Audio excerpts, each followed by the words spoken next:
Peradaban bersahaja.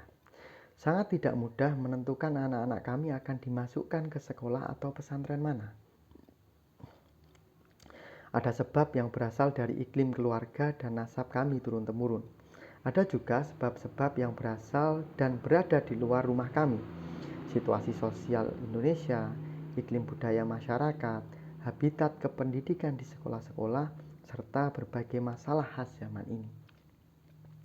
Kami dua orang tua anak-anak kami, terutama saya, berasal dari keluarga turun-temurun yang tidak istimewa. Hanya rakyat biasa tanpa riwayat kependidikan yang memadai, tanpa sejarah tentang sukses, bukan tokoh masyarakat, tidak kaya secara ekonomi, tidak menonjol di bidang apapun, tetapi selama sekian generasi, regenerasi yang kami lakukan berlangsung aman-aman saja. Turun-temurun anak-anak selalu bisa bersekolah, sekedar supaya tidak kehilangan integritas di lingkungannya, supaya bisa menyesuaikan diri dengan irama dan kepatutan budaya zamannya. Turun-temurun keluarga kami hampir tidak ada yang sukses dan hebat pencapaiannya dalam pendidikan formal. Kondisi itu tidak menjadi masalah bagi kami turun-temurun karena yang utama bagi kami adalah keselamatan di hadapan Allah Subhanahu wa Ta'ala. Di bidang akidah kami bereskan dalam pendidikan sehari-hari di rumah. Bidang mengaji Al-Quran, tradisi perilaku akhlak dan budaya Islam, di luar rumah ada komunitas langgar atau masyarakat kecil yang berpusat di musola atau masjid, yang secara tradisional informal anak-anak dilatih keislamannya secara literatur, ketekunan beribadah maupun perilaku akhlak Islamiyahnya. Di luar rumah dan komunitas langgar, masyarakat juga sangat baik. Iklim sosial budaya dan keagamaan masyarakat di lingkungan kami turun-temurun merupakan sekolah sosial, sekolah budaya, sekolah keagamaan yang sangat menolong pertumbuhan anak-anak kami. Kami turun-temurun hidup di tengah masyarakat pedusunan yang sangat indah, selalu tolong-menolong, didik-mendidik, jaga-menjaga, selamat-menyelamatkan. Masyarakat adalah sebuah keluarga besar yang semua anggotanya saling menyayangi dan melindungi. Peradaban canggih. Semua yang ideal itu kini luntur, pupus, bahkan sirna sejak negara Indonesia menjadi modern. Fondasi sosialnya berubah, konstruksi bangunan budaya berubah, landasan dan tujuan hidupnya berubah. Kami digiring memasuki peradaban baru yang serba canggih. Pencapaian-pencapaian teknologi tinggi, besar, raksasa, sampai mikro dan nano membuat segala sesuatu serba hebat dan dahsyat, sampai manusianya tenggelam dan terpendam. Bagi manusia, yang penting bukan kemanusiaannya, melainkan status sosial, harta benda, dan kekuasaannya. Bagi sekolah dan universitas, bukan ilmu yang penting, melainkan gelar kesarjanaannya. Bukan tujuan hidup yang penting, melainkan jumlah pemilikan keduniaannya. Dalam beragama yang utama bukan ridho Allah, melainkan gaya kealimannya, branding keulamaan, gengsi kecendikiawanan, serta keuntungan materi di dunia maupun pahala material di surga. Di semua peta sosial, yang primer bukan kebenaran, kebaikan, dan kemuliaan, melainkan kemenangan, kegagahan, dan keunggulan. Masyarakat Indonesia didesak tanpa bisa mengelak untuk memeluk agama globalisasi. Tuhannya maha berkuasa, tidak bisa dilihat dan ditemukan secara panca indera. Mungkin segerombolan makhluk hebat internasional atau entah apapun yang mengatur keuangan, peta kekuasaan, dan muatan pikiran manusia sedunia. Malaikat dan iblisnya mungkin beberapa mesin kekuatan politik di sejumlah titik. La tudrikuhul absor wa huwa yudrikul absor wa huwal latiful khabir. Dia tak bisa dilihat oleh semua makhluk. Dia mampu melihat semua makhluk. Dia maha lembut dan maha mengabarkan. Tuhan globalisasi tak terlihat, tetapi mengabarkan kitab-kitab suci kepada kami. Ada kitab suci kapitalisme, sosialisme, komunisme, liberalisme, kemudian gabungan-gabungan seperti kapitalisme liberal, komunisme kapitalis, sosialisme liberal, dan berbagai ramuan lainnya, termasuk pendirian agama-agama baru seperti radikal, fundamental, moderat, dan lain-lain. Semua itu tumpah ke masyarakat kami dan hujan deras ke atap-atap rumah keluarga-keluarga kami. Bahkan membanjiri lantai rumah kami, merapukan tembok dan tiang, melembabkan ruang, memanaskan suhu, membusukkan perangkat-perangkat, mengumuhkan keseluruhan rumah kami, mengembuskan kecemasan dan kebingungan di hati kami. Dan yang paling menyedihkan, memecah belah keluarga dan masyarakat kami. Sebagai bapak-bapak dari dusun, saya selalu mendambakan ada negarawan, filsuf, begawan, atau panembahan yang menjelaskan apa sesungguhnya yang sedang menimpa kami, serta saran kami harus melakukan apa, terutama untuk putra-putri kami yang akan menempuh masa depan ketika kelak kami tiada. Peradaban laba. Bahkan, beberapa puluh tahun terakhir ini komunitas langgar sudah sirna diganti oleh tayangan prime time televisi. Semua yang di luar rumah menjadi ancaman. Narkoba, penculikan, pikiran buruk, saling curiga, permusuhan, egoisme. Masyarakat terpecah belah oleh pilkada, pileg, dan pilpres. Kalau anak-anak keluar rumah, otaknya dimasuki sampah-sampah. Hatinya menjadi comberan. Alam pikirannya dikuasai konsumtivisme dan hedonisme. Seluruh agama globalisasi mendidik anak-anak kami menurun kualitasnya dari hamba-hamba Allah menjadi hanya manusia-manusia yang semakin lama semakin berkecenderungan melorot ke level kebinatangan. Meskipun demikian, anak-anak harus tetap masuk sekolah, tetapi sekolah-sekolah semakin tidak fokus kepada anak-anak didiknya yang manusia dan hamba Allah. Sekolah mengabdi kepada pencitraannya sebagai lembaga pendidikan. Sebagai lembaga pendidikan, ia mengabdi kepada citra dinas pendidikan daerah, yang juga mengabdi kepada citra atau gengsi atau harga diri kabupaten dan provinsi. Anak-anak duduk di kelas 6 atau 3 tahun. Nasibnya ditentukan oleh beberapa jam mengerjakan soal-soal beberapa mata pelajaran. Mungkin sebenarnya anak saya tidak perlu bersekolah tiap hari, berinteraksi, belajar bergaul, belajar berbeda, belajar bermasyarakat, dan sosialisasi. Cukup saya kursus sendiri, fokus agar bisa mengerjakan soal-soal ujian 2-3 hari. Sebab angka hasil 3 hari itulah surganya anak sekolah.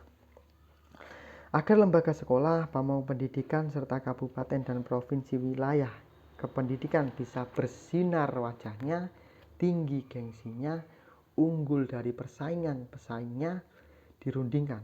Bagaimana caranya memastikan nilai anak-anak antara 90 hingga 100? Maka demi akhlak guru harus menolong muridnya, sekolah menolong semua siswanya, pemerintah menolong rakyatnya, ulama menolong umatnya. Muncul kesepakatan resmi maupun subversif untuk menyediakan jawaban ujian yang diberikan kepada siswa peserta ujian. Ada juga yang secara diam-diam berjualan jawaban ujian. Nasib anak didik diperalat untuk laba materi. Anak-anak menjadi alat kepentingan orang-orang tua. Siswa-siswi menjadi onderdil dari ambisi lembaga pendidikan.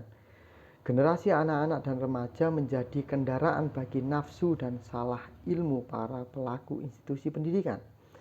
Sekolah-sekolah favorit dikejar oleh setiap orang tua untuk mendesakkan anaknya agar bisa menjadi siswanya. Sekolah unggul menerima murid-murid pandai, dan keunggulan serta kefavoritannya didasarkan atas berkumpulnya murid-murid pandai, bukan berdasarkan filologi, metode dan manajemen kependidikan yang kondusif untuk pengembangan ilmu dan kepribadian anak-anak didik. Peradaban ranking.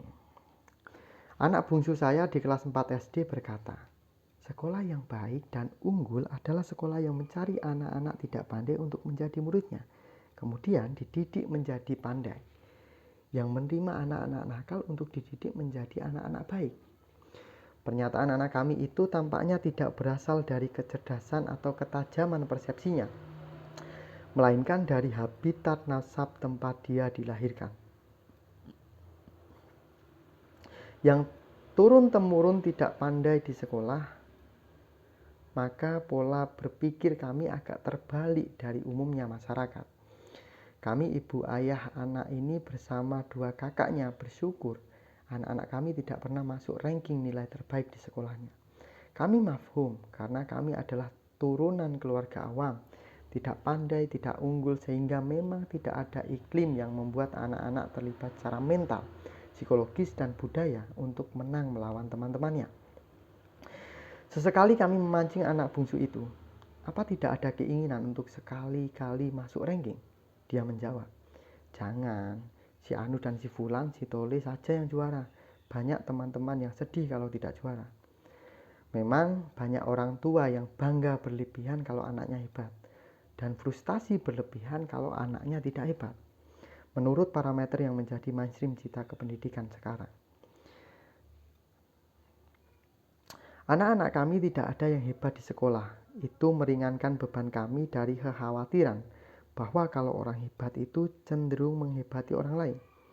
Makin lama orang makin bernafsu untuk tidak hanya unggul, tetapi mengungguli orang lain.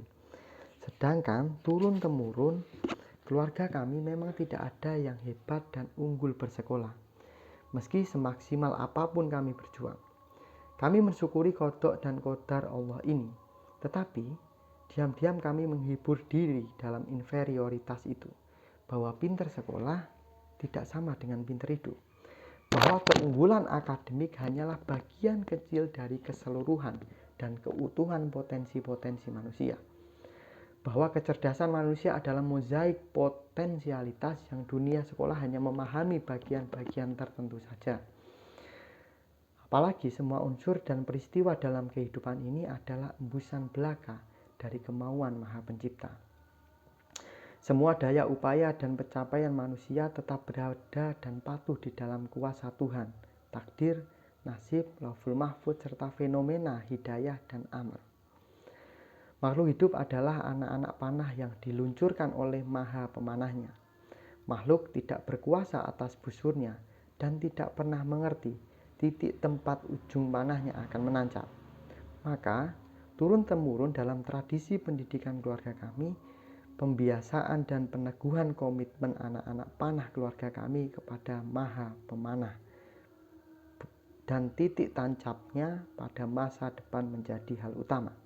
Alamal insana malam ya'lam, Allah mengajari langsung kepada manusia apa yang dia belum ketahui. Peradaban berbeda. Akan tetapi itu sekedar hiburan terbatas di lingkungan rumah keluarga kami. Begitu menengok keluar jendela dan pintu, kami tetap pusing kemana anak-anak akan kami sekolahkan. Supaya aman akidahnya, aman akhlaknya, aman isi akalnya dan arah pemikirannya, aman fisiknya dari penculikan dan narkoba, aman orientasi hidupnya dari hawa negatif dan serbuk beracun penjajahan agama globalisasi. Tuhan menuntun ibunya anak-anak menemukan sekolah yang kami analisis dan rasakan punya kemungkinan terbesar untuk menyediakan aman itu semua bagi anak-anak kami.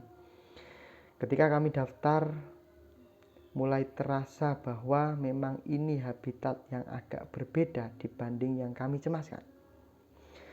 Ketika kami mengantarkan anak-anak kami mulai memasuki asrama, anak-anak kami disambut oleh siswi kakak kelasnya, disapa, berkenalan, dibawakan tasnya, diantarkan ke kamar tempat tinggalnya, kemudian ditemani, diberi berbagai informasi, sampai anak-anak kami mengerti di mana dan harus bagaimana berlaku di tempat yang baru itu.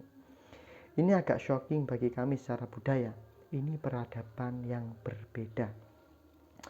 Senior melayani junior, yang lebih berpengalaman menuntun yang belum berpengalaman. Semula kami sedikit khawatir oleh tradisi budaya sebagian sekolah yang siswa-siswi barunya adalah orang asing yang harus dipelonco supaya menjadi tidak asing. Puji Tuhan, di sekolah dan asrama ini, anak-anak kami bukan orang asing. Semua murid dan guru adalah sahabat sesama pembelajar kehidupan. Guru di kelas dan senior di asrama bukan atasan, bukan orang yang lebih pandai, bukan penduduk lama yang lebih berkuasa dari penduduk baru. Ini semacam benih peradaban berbeda yang melegakan dan menerbitkan harapan. Anak-anak kami tidak dikumpulkan untuk diceramai harus begini, tidak boleh begitu. Anak-anak bukan kumpulan manusia bodoh yang dinasihati oleh orang-orang pandai. Anak-anak bukan prajurit yang berbaris dipelototi oleh komandannya. Anak-anak bukan pesakitan atau narapidana yang diawasi oleh sipir. Sekolah bukan barak indoktrinasi atau sel-sel penjara brainwashing. Anak-anak hanya memperoleh bagian lembaran semacam tax reward and punishment, pahala dan azab. Sebagaimana setiap manusia hidup harus mengenali akibat dan tanggung jawab atas apapun yang dia lakukan. Lembaran itu hanya peta detail dari nguduh wahing pakarti, kalau pakai idiom Jawa. Atau faman ya'mal misqala dzarratin khairan yarah wa man ya'mal misqala dzarratin syarran yarah, kalau parameternya dari Allah di Al-Quran.